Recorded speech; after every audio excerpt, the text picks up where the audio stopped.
Welcome to my channel. இன்றைக்கி நான் மோர் காய்ச்சி ரெசிபி தான் செய்ய போகிறேன். வாங்க அதுக்கு என்னெல்லாம் பொருட்கள் தேவைன்னு பார்க்கலாம். 1/2 லிட்டர் தயிர் நல்லா கடைஞ்சி வச்சுருக்கேன். அதுக்கப்புறம் ஒரு பச்சை மிளகா, அதை நல்லா கீறி வச்சுருக்கேன். இதுவும் அது மாதிரி ஒரு சேப்பு மிளகா, அதுவும் கீறி வச்சுருக்கேன். 1 ஸ்பூன் ஜீரகம், 1/2 ஸ்பூன் வெந்தயம், இது 1 ஸ்பூன் கிட்ட இஞ்சி, அதே மாதிரி 1 பல் பூண்டு, 2 சின்ன வெங்காயம். இஞ்சி வெங்காயம் பூண்டு 3ஐயும் நான் நல்லா இடித்து வச்சுருக்கேன். கொஞ்சம் கருவேப்பிலை. வாங்க அது எப்படி செய்யறதுன்னு பார்க்கலாம். கேஸில் நான் ஒரு மண் பாத்திரம் போட்டிருக்கேன். அதில் 1.5 ஸ்பூன் நான் தேங்காய் எண்ணெய் விட்டுருக்கேன். இந்த ரெசிபிக்கு தேங்காய் எண்ணெய் தான் நல்லாயிருக்கும். அது ஒன்று சூடாகட்டும்.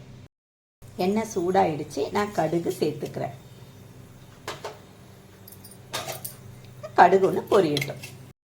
கடுகு பொரிஞ்சிடுச்சு. அடுத்தது நான் வெந்தயத்தை சேர்த்துக்கிறேன்.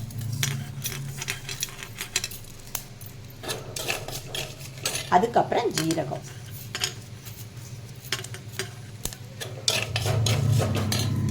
அதுக்கப்புறம் சேப்பு மிளகா கீறியதும் பச்சை மிளகா கீறினது,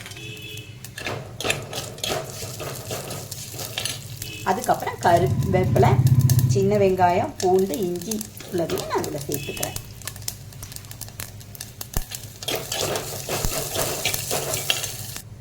சின்ன ஸ்பூனால் 1 ஸ்பூன் மஞ்சள் தூள் எடுத்திருக்கேன். அதையும் சேர்த்துக்கிறேன்.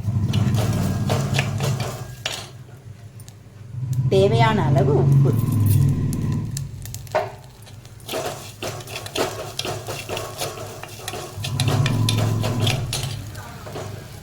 இப்போ நம்ம எடுத்து வச்ச தயிரை அதில் விட்டுக்கலாம்.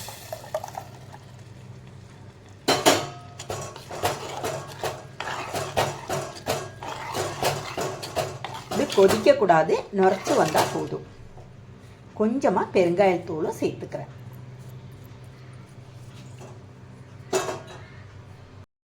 நல்லா நுரைச்சி வந்துருச்சு. இது கொதிக்கக்கூடாது. கொதிச்சிச்சின்னா திரிஞ்சு போயிடும்.